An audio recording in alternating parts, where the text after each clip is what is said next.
Alright, so this is another one of my instructional videos on games that I play and beat. This next one is called Friday the 13th, and just a little brief history on this one. When I played this one as a kid, I literally got nightmares. Quite a few.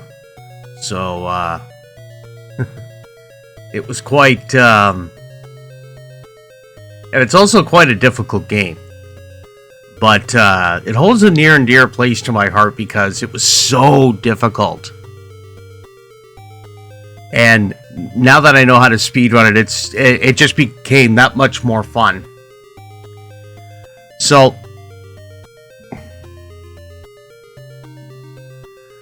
let me open up the window. There we go. Now we're talking.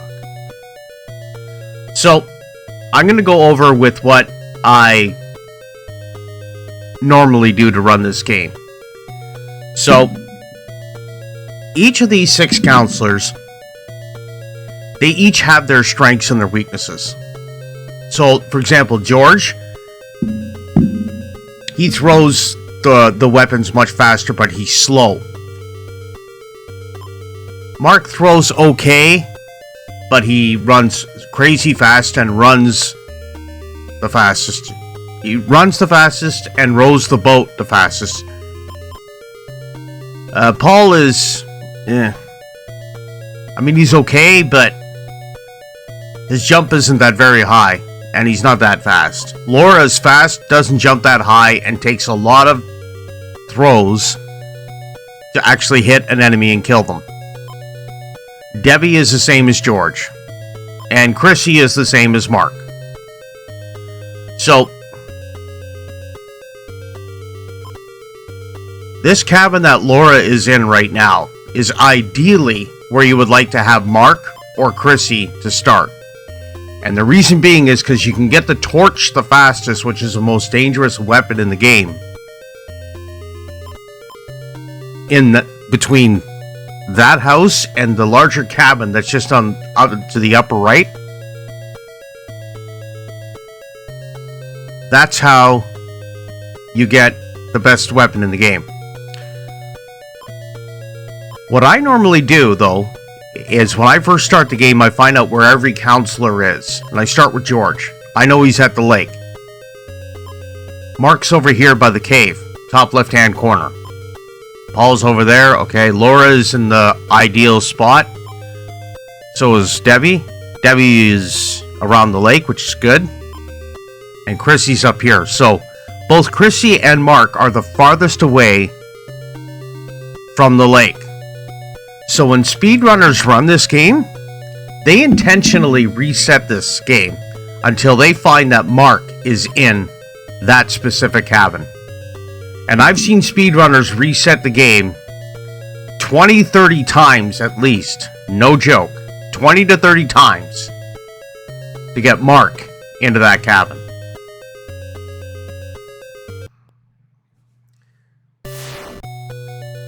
And this is all they do. They press reset until they find Mark at that cabin. So instead of that, instead of sitting here wasting all this time pressing reset hundreds and 20, 30 times or whatever the hell it takes, I'm just going to do it as is. The first thing I do is I kill off the other counselors that are insignificant. I know that sounds bad. I know that sounds really sad. But when you kill off all the rest of the counselors, you control the movement as to where Jason is going. Because he's going to go into each and every single cabin, goes into cabin, looks around, gets out, goes into the next one. And then if he finds one, then he goes to try to kill them. Now, there are 3 cabins that are there on the lake. So I'm going to go click on. So you see George is on the northeast corner by the lake. Okay. There's 3 little cabins. See these 3 little cabins right here? There's 5 children in each of those cabins. So when Jason comes and he starts here, which is more than likely going to happen, he starts up here by the cave. So it's ideal if I get a counselor up here first, because I can run down here, and as soon as I go in here, Jason's standing right there. And then he does a clockwise rotation, comes down here, and sometimes he'll go check this cabin and come up here and come in the cabin this way. He never, ever goes this way. Never. That's why it's ideal to get Mark at this cabin, because you're not going to get killed right off the hop. So he'll come all the way around here, go down here, and if there's a counselor in this house right here, which Paul is, he's going to go after Paul. And then once Paul's killed, he'll come back this way, go in here, and attack the children. From here, he can either divert left and go all the way around, go around here, come down here, and do this again. Or he can come down here, go through the forest, down, around, up through here, and then by some strange alignment of the stars, he goes up into this forest, all the way around without a complete disregard for these three cabins, and goes and attacks the children. He runs from here and runs straight down into the cabins. So the idea is that if you kill off these other counselors, he's not going to waste his time going all over looking for everybody. He's just going to go over here. So it's ideal if you go right here and you intercept his attack on the children. So I'm going to play this out to show you what I mean. The first thing I'm going to do is I'm going to kill off the rest of the counselors. And I'm going to start off with George. Now this part here where it says use the torch to light the fireplaces, it's wrong. It's actually a Zippo. That's a bad translation. That's that English from Japanese to English. They thought a torch was a Zippo because that's what they call it. They call a torch a flashlight in England. So they thought that a torch, something of a fire, was like a cigarette lighter. No, it's a Zippo. And how do you get the Zippo? You have to kill a certain amount of zombies before you actually get it. Now, each counselor has a different number. So there's a counselor getting killed right now. I need to know who that is. And it's Mark. I can't have him killed. So I have to take Jason on. Jason is in this cabin with me. After 7 hits, Jason will leave, regardless of whatever weapon it is. And there is a very small chance that he will keep attacking you even after 7 hits. And how that works is depends on his energy level. So if it's 7 hits and then, but to really kill him, it's 10 hits or 11 or 12 or even 20, he'll stay there. And I've actually been, excuse me, I've had some of my runs canceled and finished as a direct result of that one statistic. So I'm going to go in here and chances are it's going to only take 7 throws with the rock. Now, you can do this 2 ways. You can either fight him in the cabin or you can fight him outside. If you fight him in the cabin, it's like Mike Tyson's Punch-Out. If you fight him outside, it's like Castlevania. Ideally, when you're fighting Jason, you want to fight him outside. Because it's much quicker, and you have a better chance of avoiding the throws of his axe, because he throws axes at you, right? So, I'm going to take the fight outside because I got the chance to. 2, 3, 4, 5, 6, 7. And he's gone. Now, I know now where Jason is, and he's going to be going this way. And then down towards here. So now I got all the time in the world to kill off the counselors. Because my prize right there, Mark, has already encountered Jason. And I know where he is. So, I'm going to find the next counselor, which is Paul. And I'm going to literally run into him into Jason so he can kill me out fast. And if not, I'll get the zombies to do it.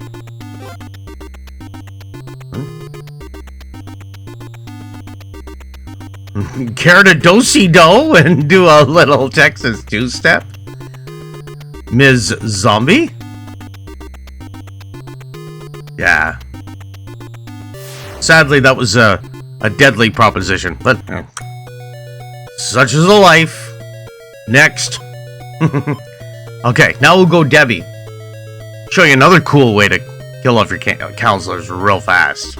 And this is why I like it when I got characters around the cave. I go into the cave. Boom. There he is.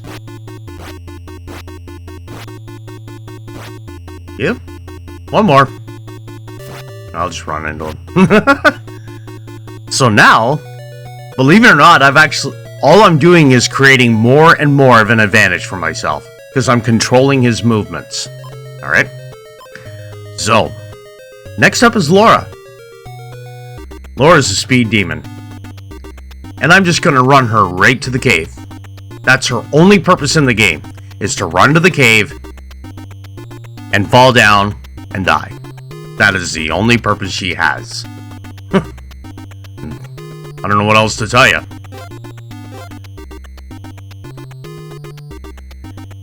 Go up, and then, thank you. Just like that. Georgie Porgy, pudding and pie, kissed the girls and made them cry. Alright, so, that timer you see at the top there, okay, that means you have 60 seconds to save the 5 children that are in this cabin, right here. That's what that's for. And, actually, there is a, in the cutting room floor, I'm going to see if I can actually get the, hold tight a second. I think I'm going to see if I can get the,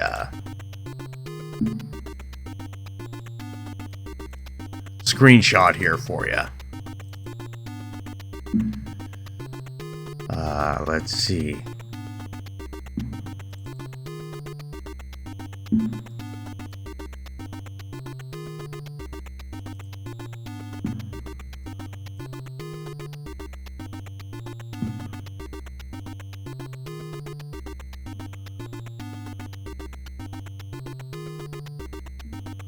That at one point, I know this because I was editing, because at one point I edited the graphics on this game to have myself and my friends involved in this game. And I remember seeing it. But there was at a point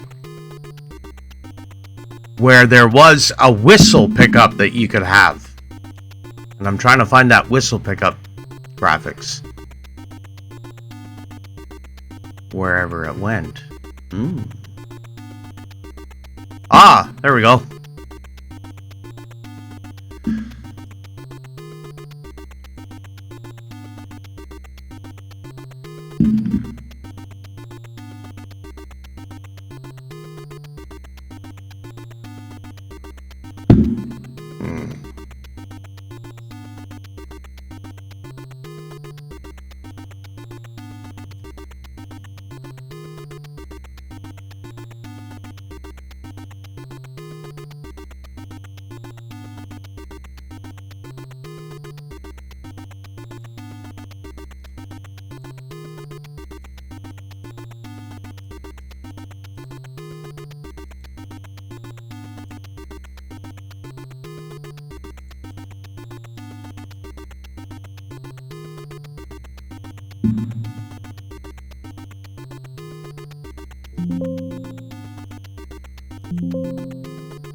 There we go. Okay, now I got it.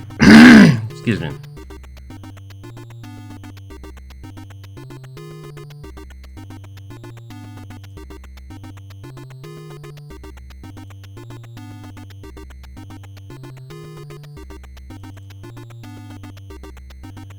There.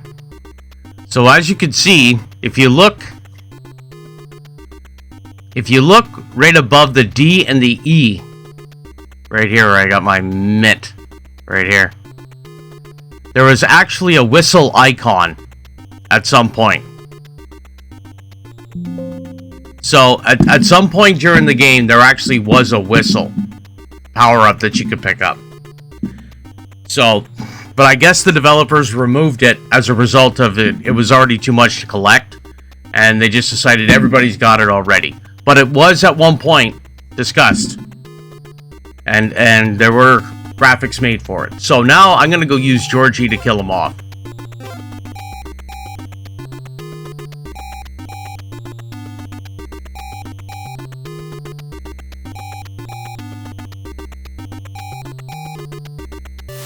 Boom. Now, he doesn't start killing the children until after the 30-second mark. So you have 30 seconds to get there to that cabin before he starts killing people. So now I'm going to choose Chrissy.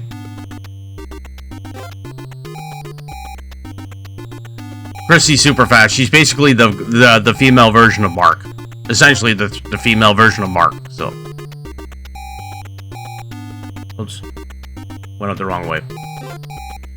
I'll keep going left.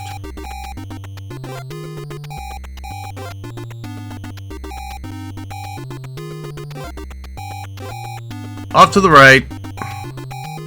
Up. Dead. On to Mark. So, now we're actually going to play the game correctly. Alright, so you start off the game with the rock. Presumably because you're picking up rocks off the ground to throw at somebody. Now, I know this sounds bad, but I'm going to let those 5 kids die. And it's worth it. Okay? There, now I got the Zippo lighter. So what the Zippo lighter is really for is if you go into each of these large cabins, there's a fireplace inside of them. If you light a fire in each one of those fireplaces, you get a flashlight to help you navigate through the cave and find the openings of the doors to find Jason's mother. Because the head of Jason's mother is it's like a mini boss fight in the game. So the idea is to run around and light up all the fireplaces to get the flashlight to find Jason's mom. But when you're speedrunning, Jason's mom is just nothing but a distraction. You don't need to do this. But I'm demonstrating this to you so you can understand what's going on. And another thing too is there's no real jump scares with this at this particular point, because you would know so if there was a Jason health meter in here.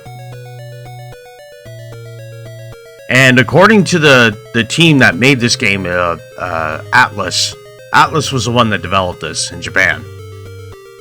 They said that it was just strictly because of technical limitations that they couldn't do it, which is fair. So, to get power-ups in this game, in Super Mario, you would jump up and hit a block. But here, all you do is jump. Excuse me.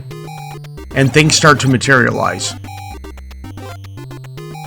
For instance, say I go into this cave door, and I jump, there's a medicine. There's a knife. Now I got a better weapon. I'm gonna run left. There's another left. There's another knife. Now, if you kill 50 zombies, you get the machete. But the machete is absolutely useless. So now 5 kids are dead. There's a key. A key is very important in this game. But when I play it... Oh, there's a potion. Okay, so... keys obviously are used to unlock doors. But the medicines work like fairies in Zelda. So when your health is completely... when you've lost all of your energy, the medicine kicks in and gives you like a quarter of your health back or something. And on the right hand side you see change, pass, cure, or take. So change means if there's another counselor in the cabin with you, you could switch between Mark and Chrissy and back and forth, or whoever, right? Pass means to give your weapon to the person in the cabin. Cure is those these two medicines you see right here. You can use those on other counselors. And take is to take the weapon from the other counselor. Or it's also to take the letter that's on the floor.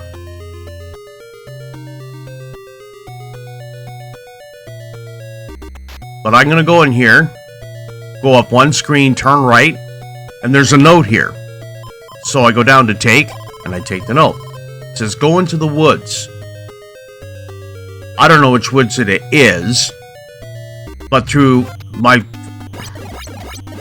experience in playing this, and you can notice too that there actually is a time factor in here. Now it's becoming sunset. It was daylight, now it's sunset. And it will go tonight. And when it goes tonight, there's more enemies, and the enemies are stronger. You gotta be careful. So I'm gonna go into this woods, jump, there's a knife, jump again, there's a key, which is perfect. I jump again, there's another potion.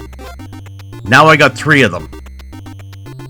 You go right, and this first opening you see here, you go up once, and then twice. Once you're in here, this is where you get to use the key. But don't go in yet. Back out by pressing down. Go back in. Now go in.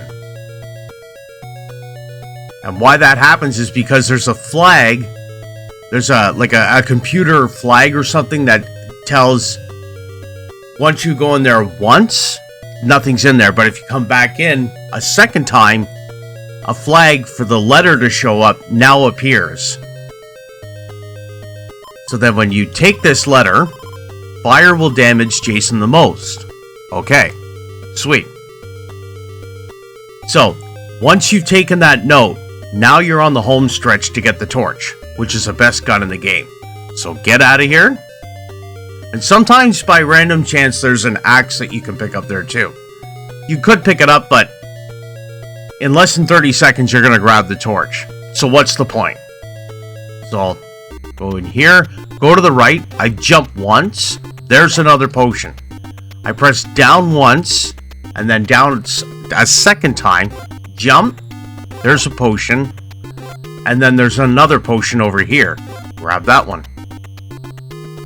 Go back to the first one, up, go to the next opening, down, I go up here, up in here, into that original cabin where I got the first note in the first place. Go up one screen, turn around by pressing down, and there's the torch. You now have the most powerful weapon in the game, and you have 6 potions, and you're ready to go. So now I leave the cabin, and because of my location right here, right? The only spot that Jason's gonna have to go to is right over here. So I intercept them. So I go over here to the right. Because to go after the kid... Oh, there he is.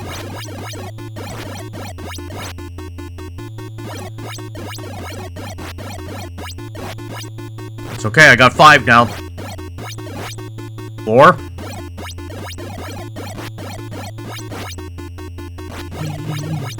Okay, now I got 3 potions. So that's day 1 done. There's 3 days that happens here. And each day is progressively harder for you to beat the guy. Okay. So Mark's all the way over here at this cave. That's fine. Watch this. Jason is gonna go right after the kids. And I got a surprise waiting for him.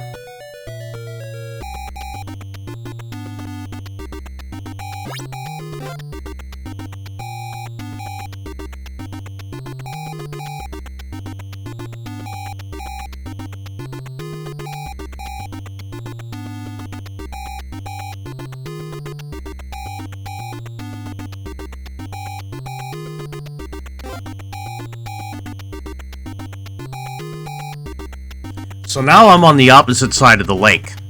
Okay? Now there's a reason why I'm over here. This is the only way he's coming out. And since there's no other counselors, I'm the only other one that he can go after. And so the 60 seconds that you see there, now that it's at 30 seconds, 29, it's much faster for you to wait at this side of the lake to get him than it is to go inside and actually fight him punch-out style. There's no need to. You just stand here and wait. It's beautiful.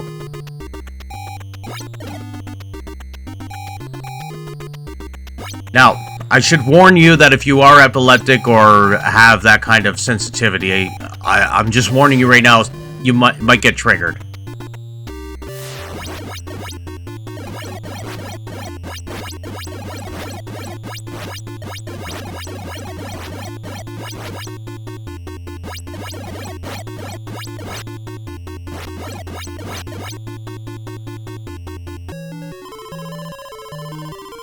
So now that's day 2. Now I got day 3. And I have no potions.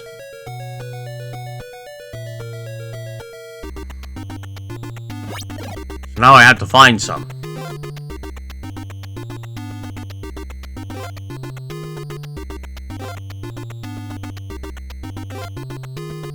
That's a knife. There's one.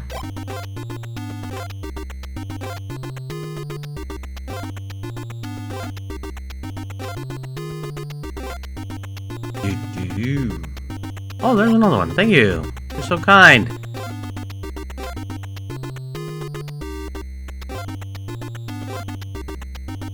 Oh, number 3. Perfect. Now be careful when you jump, because when you jump, you could actually accidentally pick up a knife. So watch where you're jumping. And I'll tell you, no joke, I have had many of my speed runs busted because of that stupid.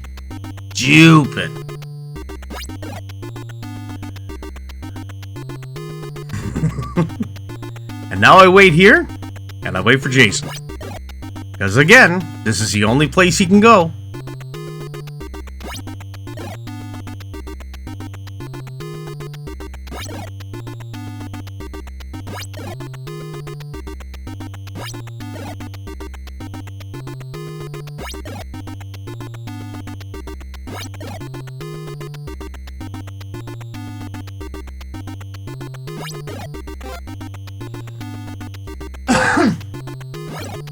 Excuse me.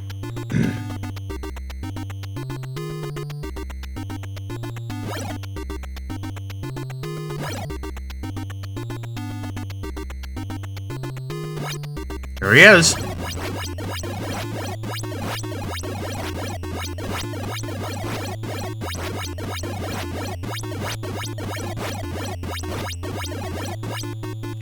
And now I've just beaten Friday the 13th on the NES.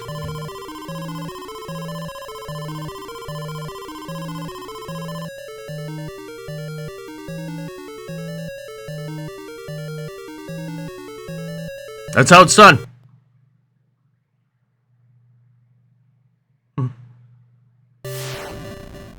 There's not much more to explain there, but what I will do now in this match is I'm actually going to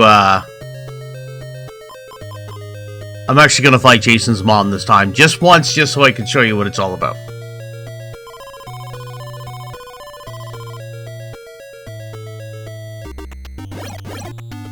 Oops. One up there for no reason.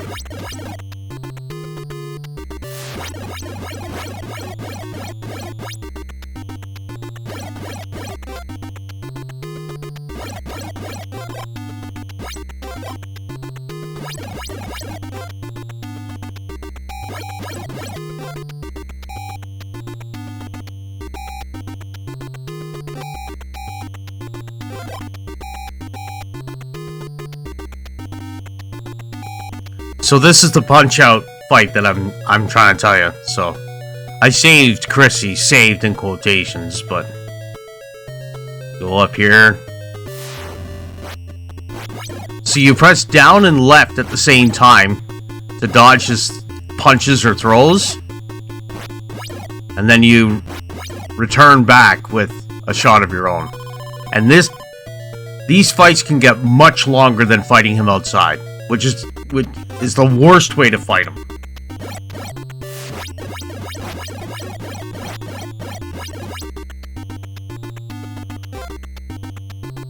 I'd rather get the powerful torch to fight Jason's mom, to be honest. A couple other fun facts about this game. The reason why Jason is purple and blue. When the developers decided we're making the game, they were given a picture of Jason from Friday the 13th Part 3. And at the time, Friday the 13th Part 3 was actually in 3D. And the 3D glasses they used were the red and blue versions. So, red and blue together make purple. And the blue side from your eye caught the white of Jason's mask. Because of the colors the mask was, plus the blue in the eye, it actually makes it look 3D. So when you're actually looking at Jason in the purple and the sky blue, or the cyan, that's because of the 3D glasses they wore in the movie itself. That's why he's that color.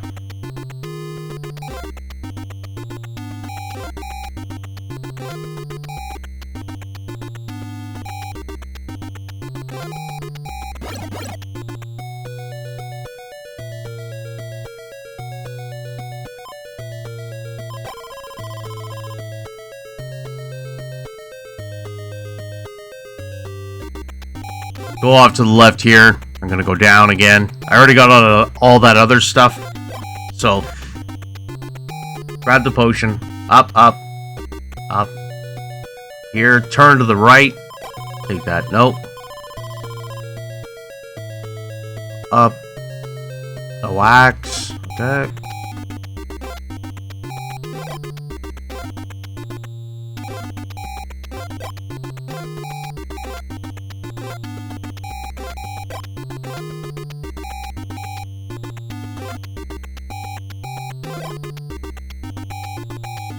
Down to the right. Go up here. Spin around. Take that torch. Now.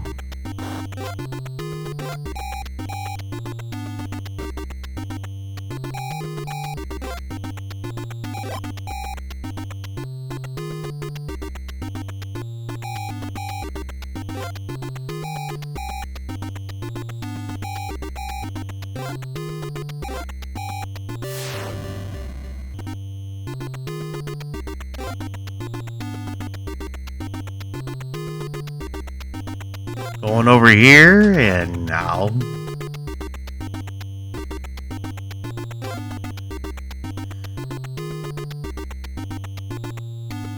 So you see these parts, this part of the cave here. You see how this one's a little bit broken? If you press up on that, that's another way to get through to Jason's mom. That's why you don't need the flashlight. If you could see the difference between the two. If I could just...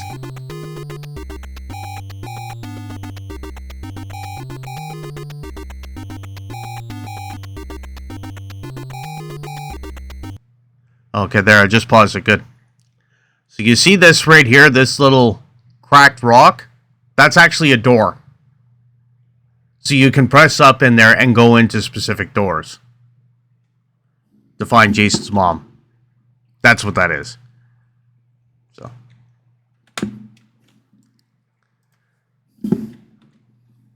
That's why you don't need a flashlight. Press up there and I walk left. Press here. So this is the door to Jason's mom. Now, in the first Friday the 13th, there's a lot of spoilers in here. So spoiler alert, spoiler alert. In the first Friday the 13th, Jason's mom is decapitated. Pamela Voorhees. She's decapitated. Jason found the head and put it in a mural. And Jason's mom, her head, has become alive again. You get to fight her. And she's right in here.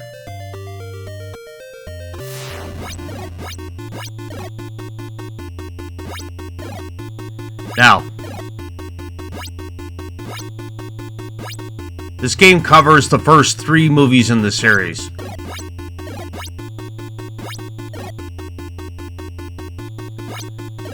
Again, it's basically a punch-out, but her head comes after you. And now you can take the axe. The first fight is an axe. The second fight is a sweater. And that was taken from Friday the 13th Part 2. And while it's not shown here, it's actually Jason's mom's head that's here, along with her sweater. The girl in Friday the 13th Part 2, her name was Ginny, short for Virginia. She was supposed to take out Jason. But out of desperation, she took the sweater that Pamela Voorhees wore when she got decapitated in the first movie. And she used that as a distraction from Jason to stop trying to kill her. In this game, you get to obtain the sweater after the second fight. What does the sweater do in here? You take half the damage. That's what it does. It takes half the damage.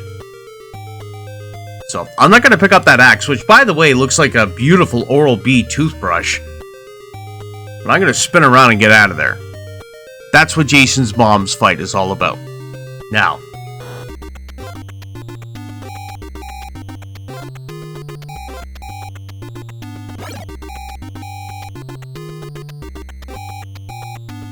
Let's get out of here. While we can.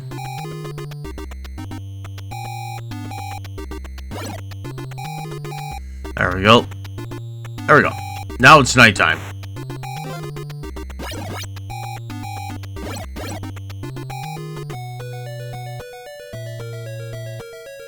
No, actually, you know what, Paul? You can actually die.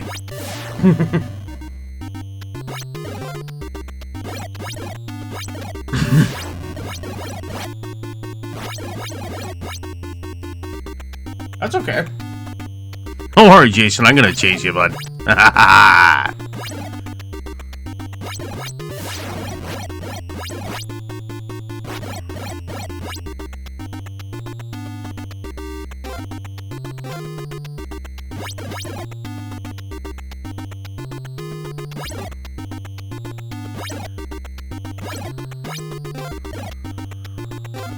Oh, see there? That almost happened. I almost picked up the knife.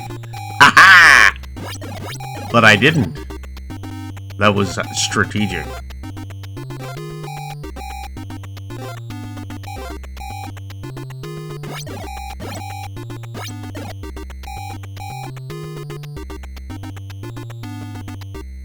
Actually, I'm gonna do that. The supposed game's true ending.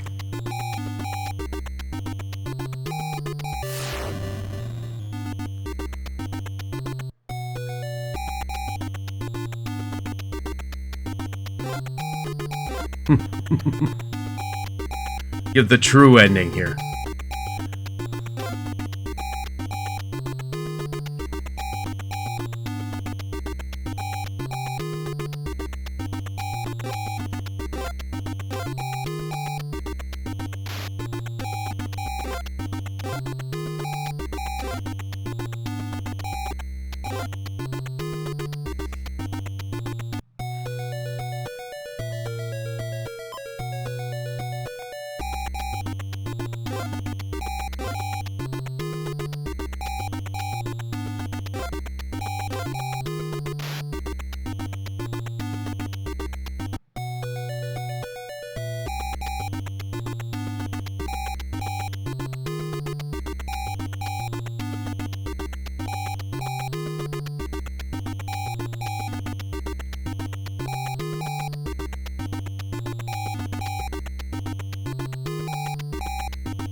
So all the counselors are dead. You and your friends are dead. Game over. Yeah, so anyway, that's Friday the 13th. Thanks for watching. Yeah, I do speedrun it from time to time, but I just thought I'd give you a little explanation on how I run this game and give you little tips in case you want to speedrun it yourself too. Enjoy! Have a good one.